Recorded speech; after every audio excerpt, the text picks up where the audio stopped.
Ate, ano ang chismisan para sa'yo? Para sa akin, like, yung pinag-usapan niyo yung isang tao or mga tao na hindi niyo gusto. Like, Okay. Pangalawang tanong, ate. Bakit may chismisan? oh. Depende. Depende kasi. Like, may tao kayong hindi gusto, di ba? Tapos, yun, sintesis mo. About sa, Abot sa akin. Pangatlong tanong. Paano matatawag na komunikasyon ang chismisan?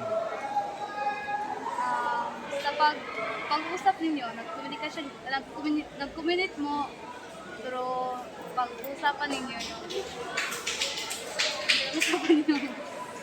basta kay katulad ang Yung dalawang, yung... nag-communicate mo kay kadang istorya bitaw mo about sa niya or sa lain.